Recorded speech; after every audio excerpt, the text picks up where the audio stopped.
ಎಲ್ರಿಗೂ ನಮಸ್ತೆ. ಇವತ್ತು ಡ್ಯೂಟಿಯಿಂದ ಮನೆಗೆ ಬರೋಷ್ಟರಲ್ಲಾಗಲೇ 3 ಗಂಟೆ ಆಗಿಬಿಟ್ಟಿತ್ತು. ಬಂದು ಊಟ ಮಾಡಿ ನಾನು ನಮ್ಮ ಮನೆಯವ್ರ ತೋಟದ ಕಡೆ ಆಗಲೇ 2-3 ದಿನದಿಂದ ಬರೋಕ್ಕಾಗಿರಲಿಲ್ಲ. ಡ್ಯೂಟಿ ಬ್ಯುಸಿ ಶೆಡ್ಯೂಲ್ಡ್ ಇದ್ದಿದ್ದರಿಂದ ಬಂದು ನೋಡಿದ್ರೆ ರೈನ್ ಪೈಪ್ ಬೇರೆ ಹಾಕಿದ್ವಲ್ಲ, ನೀರು ಕಡಿಮೆ ಇದೆ ಅಂತ ಅಂದ್ಬಿಟ್ಟು ತುಂಬ ಕಳೆ ಬೆಳ್ಕೊಂಬಿಟ್ಟಿತ್ತು. ಮತ್ತು ಮರಿಗಳು ತುಂಬ ಹೊಡೆದ್ಬಿಟ್ಟಿತ್ತು ಬುಡದಲ್ಲಿ. ಗಿಡಕ್ಕೆ ಗೊಬ್ಬರ ಕೊಟ್ಟಾಗಲೇ 25 ದಿನ ಆಗಿತ್ತು. ಈಗ ಗೊಬ್ಬರ ಕೊಡಬೇಕಾಗಿತ್ತು. ಮತ್ತು ಅದಕ್ಕೋಸ್ಕರ ಮರಿಗಳನ್ನ ತೆಗೆದುಬಿಟ್ಟು ಕಳೆ ಕ್ಲೀನ್ ಮಾಡಿಬಿಟ್ಟು ಆಮೇಲೆ ಗೊಬ್ಬರ ಕೊಡಬೇಕಿತ್ತು. ಮರಿಗಳಂದರೆ ಕನ್ಫ್ಯೂಸ್ ಆಗಬೇಡಿ. ಕೆಲವು ಕಡೆ ಬಾಳೆ ಗಿಡದ ಬುಡದಲ್ಲಿ ಹೊಡೆದಿರೋ ಚಿಕ್ಕ ಚಿಕ್ಕ ಕಂದುಗಳನ್ನ ಕಂದು ಅಂತೀವಿ ಅಥವಾ ಮರಿ ಅಂತೀವಿ. ನಿಮ್ಮ ಕಡೆ ಏನಂತಾರೆ ಅಂತ ಕಮೆಂಟ್ ಮಾಡಿ ಹೇಳಿ. ಈ ಮರಿಗಳನ್ನ ತೆಗಿಬೇಕಾದ್ರೆ ತುಂಬ ಹುಷಾರಾಗಿ ತೆಗಿಬೇಕಾಗುತ್ತೆ ಒಂದೊಂದೇ. ಯಾಕಂದರೆ ಸ್ವಲ್ಪ ಡ್ಯಾಮೇಜ್ ಆದರೂ ಕೂಡ ಬುಡಕ್ಕೆ ನಮಗೆ ಇಳುವರಿ ಕಡಿಮೆ ಆಗಿಬಿಡುತ್ತೆ. ಹಾಗೆ ಗಿಡದ ಬೆಳವಣಿಗೆನೂ ಕೂಡ ನಿಧಾನ ಆಗಿಬಿಡುತ್ತೆ. ಹಾಗಾಗಿ ತುಂಬ ಹುಷಾರಾಗಿ ಕಟ್ ಮಾಡಬೇಕು ಅದನ್ನು. ಯಾಕೆಂದರೆ ಈ ಟಿಶ್ಯೂ ಕಲ್ಚರ್ ಗಿಡಗಳಲ್ಲಿ ಬೇರು ಮೇಲ್ಗಡೆನೇ ಇರುತ್ತೆ. ತುಂಬ ಸೂಕ್ಷ್ಮ ಆದರೂ ಬೇರುಗಳು ವೈಟ್ ಕಲರಲ್ಲಿ ಮೇಲೆ ಕಾಣಿಸ್ತಾ ಇರುತ್ತೆ. ಒಂದು 3-4 ಇಂಚು ಮಣ್ಣು ಒಳಗಡೆನೇ ಕಾಣಿಸ್ತಾ ಇರುತ್ತೆ. ಅಕಸ್ಮಾತ್ ಆ ಬೇರುಗಳು ಕಟ್ಟಾಗ್ಬಿಟ್ರೆ ಮತ್ತೆ ಹೊಸದಾಗಿ ಹೊಡಿಬೇಕಾದ್ರೆ ಬೇರುಗಳು ತುಂಬ ಗಿಡ ಸ್ವಲ್ಪ ನಿಧಾನ ಆಗುತ್ತೆ. ಮಧ್ಯದಲ್ಲಿ ನೀರು ಕಡಿಮೆ ಇದೆ ಅಂತ ರೈನ್ ಪೈಪ್ ಹಾಕಿದ್ವಿ, ಡ್ರಿಪ್ ಪೈಪ್ ಸಾಕಾಗೋದಿಲ್ಲ ಅಂತ ಅಂದ್ಬಿಟ್ಟು. ಕಾಂಗ್ರೆಸ್ ಕಡ್ಡಿ ಬೆಳೆದಿರೋದು ನೋಡಿ, ಯಾವ ಗೊಬ್ಬರ ಇಲ್ಲ ಏನಿಲ್ಲ, ಆರಾಮಾಗಿ ಬೆಳ್ಕೊಂಬಿಟ್ಟಿದೆ. ಮರಿಗಳನ್ನ ಯಾವ ಥರ ತೆಗಿಬೇಕು ಅಂತ ಇಲ್ಲಿ ನಮ್ಮ ಮನೆಯವ್ರು ತೋರಿಸ್ತಾ ಇದ್ದಾರೆ ನೋಡಿ. ಕುಡ್ಲು ಬಾಯಿನ ಯಾವತ್ತಿದ್ರೂ ಹೊರಗಡೆ ಇರೋ ಥರ ಮಾಡಿ ಮರಿಗಳನ್ನ ತೆಗಿಬೇಕಾಗುತ್ತೆ, ಒಳಗಡೆ ಇರಬಾರ್ದು. ಈ ಥರ ಕುಯ್ದಾಗ ಗಿಡದ ಬುಡಕ್ಕೂ ಡ್ಯಾಮೇಜ್ ಆಗೋದಿಲ್ಲ ಮತ್ತು ಬೇರು ಕೂಡ ಕಟ್ಟಾಗೋದಿಲ್ಲ, ಆರಾಮಾಗಿರುತ್ತೆ. ಅಷ್ಟರಲ್ಲಿ ನಾನೊಂದು 2 ಸಲ ಕಳೆ ಕಿತ್ಕೊಂಡು ಬುಡ ಕ್ಲೀನ್ ಮಾಡ್ಕೊಬಿಡೋಣ, ಗೊಬ್ಬರ ಕೊಡಬೇಕಲ್ಲ, ಲೇಟ್ ಆಗಿಬಿಟ್ಟಿದೆ ಅಂತ ಅಂದ್ಕೊಂಡು ಗಿಡ ಕ್ಲೀನ್ ಮಾಡೋಣ ಅಂತ ಕೂತ್ಕೊಂಡೆ.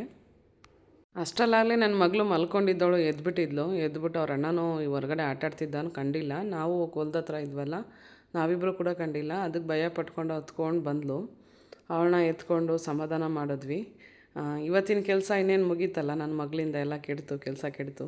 ಅವಳನ್ನ ಅಳ್ಸೋಕ್ಕೂ ನಮ್ಗೆ ಇಷ್ಟ ಆಗಲಿಲ್ಲ. ಕೆಲಸ ಮುಗಿಸ್ಕೊಂಡು ಮನೆ ಹತ್ರ ಬರಬೇಕಾದ್ರೆ 1-2 ಗಿಡದಲ್ಲಿ ಈ ಥರ ಕಾಣಿಸ್ತು. ಇದೇನು ರೋಗನ, ನೀರಿನ ಪ್ರಾಬ್ಲಮಿಂದ ಆಗಿರೋದಾ ಇಲ್ಲ ಬಿಸಿಲಿಗೆ ಏನಾದರೂ ಜಾಸ್ತಿ ಆಗಿ ಈ ಥರ ಆಗಿರೋದಾ ಅಂತ ತಿಳಿಸಿ ಯಾರಿಗಾದ್ರೂ ಗೊತ್ತಿದ್ರೆ ನಮಗೆ ಉಪಯೋಗ ಆಗುತ್ತೆ. ಅಷ್ಟರಲ್ಲಾಗಲೇ ಸಾಯಂಕಾಲ ಆಗಿಬಿಟ್ಟಿತ್ತು. 6 ಗಂಟೆಗೆ ಬೋರ್ವೆಲ್ ಲೈನ್ ಕೊಡ್ತಾರೆ. ಸರಿ ಬೋರ್ವೆಲ್ ಆನ್ ಮಾಡ್ಕೊಂಬರೋಣ ಅಂತ ಅಂದ್ಬಿಟ್ಟು ಎಲ್ಲರೂ ಹೊರಟ್ವಿ. ನಮ್ಮ ಜೊತೆ ನಮ್ಮ ರೂಬಿನೂ ಹೊರಟಿತು. ಸರಿ ಅಂದ್ಬಿಟ್ಟು ಹೋಗಿ ನೋಡಿದ್ವಿ, ಬಾವಿಲೂ ಸ್ವಲ್ಪ ನೀರಿತ್ತು. ಬೋರ್ವೆಲ್ ಆನ್ ಮಾಡಿದ್ರು ನಮ್ಮ ಮನೆಯವರು. ಬೋರ್ವೆಲ್ಲಲ್ಲಿ ನೀರೇ ಬರ್ತಾಯಿಲ್ಲ. ಸರಿ ಇಷ್ಟು ಕಡಿಮೆ ನೀರು ಬರ್ತಿರ್ಬೇಕಾದ್ರೆ ಬೋರ್ವೆಲ್ ಓಡಿದ್ರೆ ಮೋಟ್ರ್ ಸುಟ್ಟೋಗ್ಬಿಡುತ್ತೆ ಅಂತ ಅಂದ್ಬಿಟ್ಟು ಬೋರ್ವೆಲ್ ಲೈನ್ ಆಫ್ ಮಾಡಿದ್ರು. ಅಕ್ಕಪಕ್ಕದ ಎಲ್ಲ ತೋಟನೂ ಕೂಡ ಈ ಸತಿ ಬೇಸಿಗೆ ತುಂಬ ಇರೋದ್ರಿಂದ ಎಲ್ಲ ತೋಟನೂ ಒಣಗ್ತಾ ಬಂದಿದ್ದು. ನಾವು ಎಮರ್ಜೆನ್ಸಿಗೆ ಇರಲಿ ಅಂತ ಬಾವಿಗೆ ಒಂದು ಸಿಂಗಲ್ ಫೇಸ್ ಮೋಟ್ರು ಬಿಟ್ಟಿದ್ದು. ಏಕೆಂದರೆ ಕೆರೆ ಹತ್ರ ಇರೋದ್ರಿಂದ ನಮ್ಮ ಬಾವಿಗೆ ಜಲ ಬರುತ್ತೆ. ಹಾಗಾಗಿ ಅದನ್ನು ಉಪಯೋಗ ಮಾಡ್ಕೋಬೋದು ಅಂತ ಅಂದ್ಬಿಟ್ಟು ನಮ್ಮ ಮನೆಯವರೇ ಈ ಥರ ಕನೆಕ್ಷನ್ ಕೊಟ್ಟರು ಬಾವಿ ಮೋಟ್ರಿಗೆ. ಇದು ಆನ್ ಮಾಡಿದ್ರು, ಸಿಂಗಲ್ ಫೇಸ್ ಕನೆಕ್ಷನ್ಗೆ ಆನ್ ಮಾಡಿದ್ದಕ್ಕೆ ಇದಕ್ಕೆ ನೀರು ಬಂತು. ಸರಿ ಅಂದ್ಬಿಟ್ಟು ಆನ್ ಮಾಡ್ಕೊಂಡು ಹೊರಟು. ಮಾರನೇ ದಿನ ಬೆಳಿಗ್ಗೆ ನನಗೆ ಡ್ಯೂಟಿ ರಜಾ ಇತ್ತು, ನಮ್ಮ ಮನೆ ಡ್ಯೂಟಿ ಲೀವ್ ಇರಲಿಲ್ಲ. ಅವ್ರು ಡ್ಯೂಟಿಗೆ ಹೋದರು.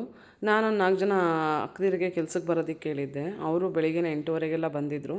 ನಾನು ಬೇಗ ಬೇಗ ಮನೆ ಕೆಲಸ ಎಲ್ಲ ಮುಗಿಸಿ ತಿಂಡಿ ರೆಡಿ ಮಾಡಿ ಎಲ್ರಿಗೂ ಮಕ್ಳಿಗೆ ಊಟ ತಿನ್ನಿಸ್ಬಿಟ್ಟು ಆ ಅಕ್ಕಂದಿರಿಗೆಲ್ಲನೂ ತಿಂಡಿ ಕೊಟ್ಬಿಟ್ಟು ನಾನು ಟಿಫನ್ ತಿನ್ಕೊಂಡು ಒಂದೇ ಸತಿ ಹೊಲ್ದ ಹತ್ರ ಬರೋ ಅಷ್ಟೊತ್ತಿಗಾಗಲೇ 9:30 ಆಗಿಬಿಟ್ಟಿತ್ತು. ಅಷ್ಟೊತ್ತಿಗಾಗಲೇ ಬಿಸಿಲು ತುಂಬ ಸುಡ್ತಾ ಇತ್ತು. ಬಿಸಿಲು ಜಾಸ್ತಿ ಆದರೆ ಕೆಲಸನೂ ಮಾಡೋಕ್ಕಾಗೋದಿಲ್ಲ ಮತ್ತು ಕೆಲಸ ಕೂಡ ಸಾಗೋದಿಲ್ಲ. ಇವತ್ತು ಫುಲ್ ಮುಗಿಸೋದಕ್ಕಾಗಲೇ ಇಲ್ಲ. ಕಳೆನ ಅರ್ಧ ಆಗ್ಬಿಟ್ಟು ನಿಂತ್ಕೊಬಿಡ್ತು. ಒಂದು ಕಡೆ ಪೋರ್ಷನ್ ಕಂಪ್ಲೀಟ್ ಆಯಿತು, ಇನ್ನೊಂದು ಕಡೆ ಪೋರ್ಷನ್ ಹಾಗೆ ನಿಂತ್ಕೋತು. ಸ್ವಲ್ಪ ನೀರು ವಾಲ್ ಆನ್ ಮಾಡಿರಲಿಲ್ಲ, ಸ್ವಲ್ಪ ಗಟ್ಟಿ ಆಗಿಬಿಟ್ಟಿತ್ತು. ಇವತ್ತು ಸಾಯಂಕಾಲ ನೀರು ಆನ್ ಮಾಡಿ ಆದಮೇಲೆ ನಾಳೆ ಕಳೆ ಕೀಳೋದಕ್ಕೆ ಸರಿ ಹೋಗುತ್ತೆ. ಅಕ್ಕಂದಿರಿಗೆ ನಾಳೆ ಬಿಸಿಲು ಹತ್ತಷ್ಟರಲ್ಲಿ ಬೇಗ ಬಂದುಬಿಡಿ, ಬಿಸಿಲು ಜಾಸ್ತಿ ಆದರೆ ಕೆಲಸ ಸಾಗೋದಿಲ್ಲ, ಬೇಗ ಮುಗಿಸ್ಬಿಡೋಣ, ಬೇಕಾದ್ರೆ 1 ಅವರ್ ಬೇಗ ಹೋಗಿವ್ರಂತೆ ಅಂತ ಹೇಳಿಬಿಟ್ಟು ರಿಕ್ವೆಸ್ಟ್ ಮಾಡಿಕೊಂಡೆ. ಆಯಿತು ಅಂತ ಅಂದರು.